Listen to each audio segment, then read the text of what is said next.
People used to treat me like I was nothing, invisible beneath the weight of their casual cruelty. I had always been the diligent analyst at Apex Marketing, pouring my heart into every project while my colleagues quietly snickered at my expense. But the day Jessica Whitmore, a blonde manager with a penchant for bullying, threw Coca-Cola over me was a moment that crystallized my existence into something they could no longer overlook. Brad Mitchell, recording the scene with a smirk as I stood drenched and humiliated, encapsulated the toxic environment that had been my daily reality. Yet something shifted within me that day. Looking back, I realized that was the moment the narrative changed. As the insults rained down, I felt a quiet strength emerge, one that whispered to me through the shame and uncertainty. I reached for my phone, thumbs racing over the screen to summon the man who would change everything. Alexander Sterling, my billionaire husband. His arrival wasn't an escape. It was a revelation. There, amid the hushed gasps and shifting loyalties in the office, Alexander confronted the bullies with a calm authority that exposed my tormentors for what they truly were. That day became a turning point, not just for me, but for every silent witness to the hate. In my documentation of their actions, I found my power, presenting hard evidence of their discrimination through Marcus Chun, who laid bare the toxic culture that had thrived unchecked. When justice is served, it doesn't just exact revenge, it ignites change. And so, I forged a scholarship fund from the ashes of my humiliation, transforming pain into hope and creating pathways for future generations who would never know the sting of invisibility. They might have tried to drown me in coke, but I rose, stronger, unbreakable, and determined to ensure my story was one of triumph, not tragedy. Nina sat at her desk, fingers trembling over her keyboard, absorbing the undercurrents of hostility within the Apex marketing office. It was like breathing fumes, thick with disdain. "Hey Nina, you dropped something," Jessica shouted, her voice dripping with mockery as she unleashed a cold can of Coca-Cola. The room erupted in laughter, like hyenas circling their prey. "Oops, it slipped." Jessica smirked, her blonde hair swinging as she strutted back to her desk. Nina looked down, the sticky liquid pooling at her feet, embarrassment burning hot on her cheeks. Isn't there a dress code against being such a loser?" Brad chimed in, recording the whole thing on his iPhone, a smirk plastered across his face. The colleagues hovered in muted circles, their eyes flitting around, unwilling to intervene. "Get it? You dropped your dignity too," he added, laughter erupting again. "Stop laughing. This isn't funny," shouted Samantha, the silent partner in this cruelty finally adding fuel to the fire. The snickers intensified, echoing through the office. Each chuckle felt like a knife in Nina's gut. "You're just too sensitive, Nina," Brad quipped as the laughter died, his mock sympathy as hollow as his character. Nina felt small, a flickering light against a rising tide. But beneath the humiliation, a cool resolve settled in. She glanced at her phone, her text already sent. Moments later, Alexander stepped through the glass doors, radiating strength, a stark contrast to the fragile atmosphere. "Who did this?" he demanded, his icy tones silencing the chatter. Jessica's bravado faltered under his piercing gaze, the power imbalance now glaringly evident. Nina straightened, aware that she wasn't alone anymore. "Marcus, get ready to present the documentation," Alexander said.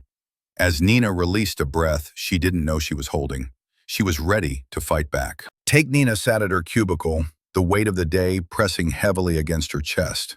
She could hear laughter reverberating from the break room, punctuated by that unmistakable shriek of delight, Jessica's.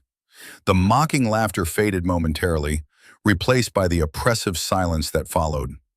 Briefly, she fantasized about standing up to them, but the fear of repercussions anchored her tightly in place. Then it happened. A cold splash hit her cheek, sticky and dark, seeping into her blouse. Gasps followed Jessica's malicious laugh as she tossed the soda can crumpled in her hand. A look of disdain painted across her face. "Oops," she sneered, the sound drenched in mock innocence. The room spun. Why was she always a target? Brad stood off to the side, smartphone in hand, capturing the moment for his followers. It felt like a searing brand on her soul, but what could she possibly do? As the humiliation swelled, a familiar frustration ignited within her. The whispers and the snickers cascaded around her like a perverse symphony, yet beneath that, a pulse of determination began to form. Suddenly, she glanced at her phone. The message was clear. "I'm coming." Alexander's simple words sparked a flicker of hope. It wasn't just about the Coca-Cola. It was about the years of silent suffering, the whispers of doubt that echoed in her mind. A sudden hush fell over the office.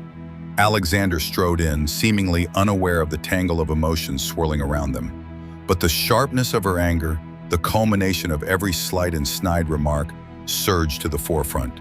She would no longer be the quiet observer. Today was different. Today the tides would shift. Transporting breath and stood tall, the slight quiver in her hands betraying the storm of emotions within. In the past, she would have hidden in silence, but today felt different. She looked around the room, eyes landing on Jessica, who was gloating with Brad. "You think this is over?" Nina's voice, though soft, held a steel-like resolve that drew a hush across the office. "Please, Nina, save your breath. Everyone laughs at you," Jessica retorted, smirking. Nina leaned in just a fraction more, locking eyes with Jessica. "You know, the more you stir the pot, the deeper your own mess is going to get." Her heart raced, but with every word, Nina felt the weight of old fears lifting. Just then, Alexander stepped through the door, his presence commanding instant attention. "What's going on here?" He scanned the room, landing his gaze on Nina. "Are you all right, love?" "I'm fine," she replied, her voice steady now. "I need to talk to you about the documentation I've been keeping." With a nod, Alexander strode to her side, the tension in the room palpable. "Jessica, Brad," he began, his tone crisp. "Let me make something clear. This isn't just about what happened today. I have evidence of a toxic workplace culture, and it's going to change." The dim murmurs of agreement began to rise among her colleagues, small victories in Nina's favor. Jessica's snickers fell flat. "You think you can intimidate me?" Nina interjected, a newfound confidence ringing in her voice. Not intimidation, just accountability. As the office stirred with newfound energy, Nina felt hope surge within her. With every confident word, the shackles of the past shattered, making way for a new beginning. Nina stood in the Apex marketing boardroom, the air pulsating with palpable tension. The moment they were all waiting for had arrived. With her documents in hand, she glanced at Alexander, who loyally stood beside her, a steadfast pillar of strength. As the door swung open, eyeing the trio of her former tormentors, Jessica, Brad, and Samantha, Nina felt a shift within. This was not retribution, it was justice. "Let's begin," Marcus announced, crisp and authoritative, as he connected his laptop to the projector. A hushed silence fell over the room. The image that materialized on the screen showed the humiliating moment, shocking, vivid, and unvarnished. The unmistakable sound of laughter, the clinking of soda cans, backed by the soft whir of the projector. Nina remained composed, yet internally, a flicker of triumph ignited. She had documented every incident, every snicker, every scornful look. A wellspring of evidence poured forth, emails, text messages, and even witness statements. That the weight of their actions unfolded, Jessica's face morphed from smugness to disbelief, the confidence draining away as accountability crashed down.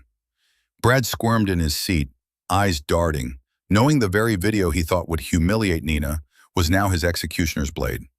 Samantha's sneer vanished, replaced by a crimson flush, revealing the vulnerability she usually cloaked in disdain. Nina felt her chest swell with silent pride while the three unraveled before her. She barely blinked as Marcus delivered the ultimatum. "Your actions will not go unpunished. Effective immediately, consequences will be put in place."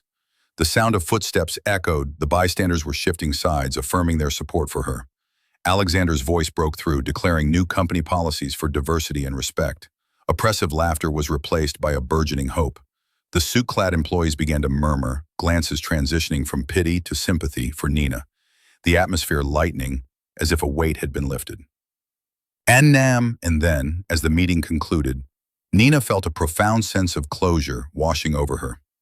Jessica, Brad, and Samantha were peering at the floor, their former bravado stripped away, fear replacing arrogance.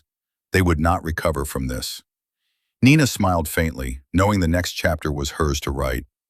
The office she once dreaded now teemed with possibilities, and with it a scholarship fund blossoming, a beacon of change. The battle had been fought, but the real victory lay ahead, a world where she could inspire instead of just endure. As I reflect on that chaotic day at Apex Marketing, I can still feel the mix of humiliation and anger that washed over me when Jessica threw that ice-cold Coca-Cola. In that moment, all the isolation and indifference from my colleagues converged into a single, painful experience. But as I stood there, something shifted within me. I realized that I could either cower in shame or rise to claim my dignity and power. When Alexander walked in, a wave of strength followed him. His presence heralded not just my personal ally, but a profound shift in the dynamics of that oppressive environment. I had meticulously documented every slight, every microaggression, and it felt empowering to finally unveil that truth. In taking a stand, we didn't just confront personal injustices. We sparked broader conversations about inclusivity and respect within corporate walls. As the dust settles, I find myself pondering deeper questions. Do you think I went too far? What would you have done in my place? Have you ever faced something similar? I invite you to share your experiences in the comments. Let's engage in a dialogue about justice and resilience together.